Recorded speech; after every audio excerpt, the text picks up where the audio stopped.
We're under the hood of the Jeep today, and we're going to go ahead and replace all the spark plugs and the spark plug boots that sit under the coil rail here. Let's get to it. They say that the coil rail on a Jeep is not serviceable, but that's a lie. All you got to do is buy 6 of these. These are the boots with the springs inside that sit on the spark plugs. And despite what it looks like on the side of the packaging here, that's not what they actually look like. Let's open this up. You can see, comes with the boot, comes with the new spring. You get 6 of these, obviously with a 6-cylinder. Let's go ahead and get these replaced. I'm also going to be using 6 of these 7034 Champion spark plugs. I would be using something a lot more expensive, but this Jeep's got almost 200,000 miles on it. I just need to get about 50, 60 more out of it. I'm satisfied with these. Okay, as you can see, I got the air raid system out of the way, and I need to remove these 4 bolts on the coil rail. There's one back here in the back, one here, one up front. I'll go ahead and get those popped out. Very simple.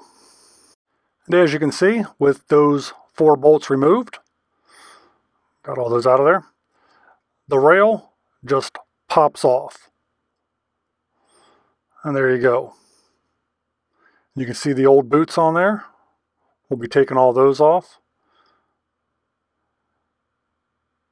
And it's pretty simple. Now, if you really wanted to, this is a plug and play rail, so you could disconnect the plug down here at the bottom and remove the entire rail to do this job, but you don't have to. This is super easy. You can do this with the rail still on the vehicle. But again, if you really wanted to, or if you needed to replace your rail for some reason, you would just unplug it down here at the bottom. I'm not going to bother with that today. I'm going to go ahead and move on. And for a quick look here, there's all the spark plugs all lined up.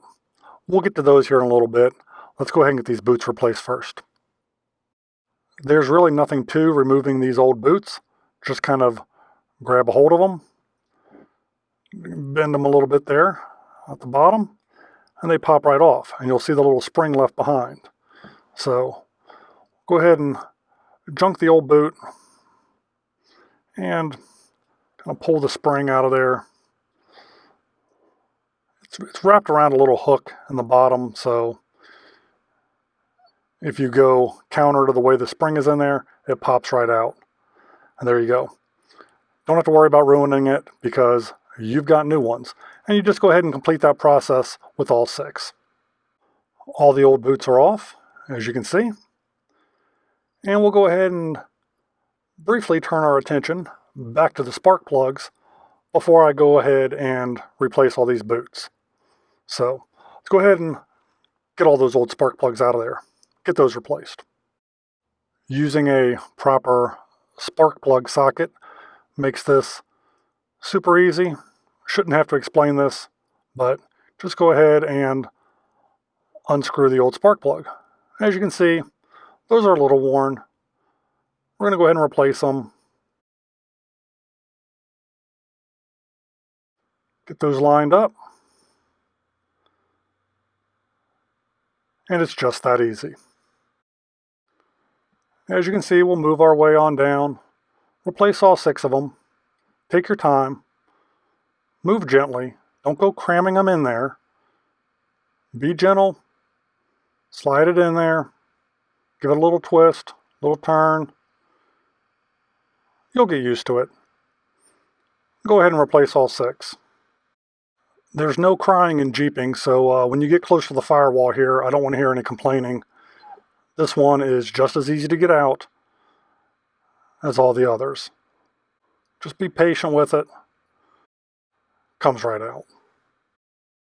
All of the spark plugs have now been replaced, and that's half the job done. So here's what's in the spark plug boot packet, the spring and the boot itself. The compact end of the spring is what gets attached. So here we go. We'll start with our little spring here. Again, the compact end is the end that goes in. You just put it in place, give it a little twist, and you'll kind of feel it grab. Keep seating it until it's nice and tight in there. You're good to go. Grab the boot. Go ahead and slip that over top. And you just force it into place. Okay, the first one's done. We'll go ahead and do this second one here. Same thing. Slip the spring on there. Give it a little twist. You'll get the hang of it. You'll feel it click into place on that little hook that's inside of there. It's like a little arrow point hook. It'll grab a hold of that. Got to fiddle with it just a little bit sometimes. Go ahead and grab the boot again. Slip the boot over top and pop it into place. Now, if you've done that 6 times, you should be at this point as well. All 6 boots completely replaced. We just got to pop this rail back on. Let's get this over with. Okay, so this is pretty much impossible to screw up at this point, but I'll walk you through it anyhow. Go ahead and line the rail back up. Line all the boots up over top of the spark plugs.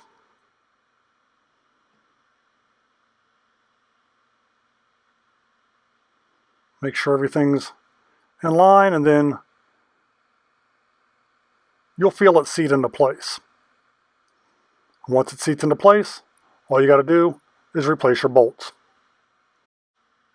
Okay, all the bolts are going back in, same way they came out. I'm going to get them all lined up first, and then we'll just hit them with a little cordless impact. Seat them all down. With the rail back in place, I'll go ahead and slip my air raid system back on.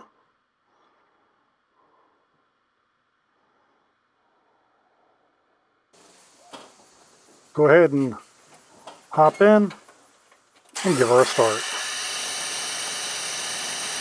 Sounds a lot better than she used to.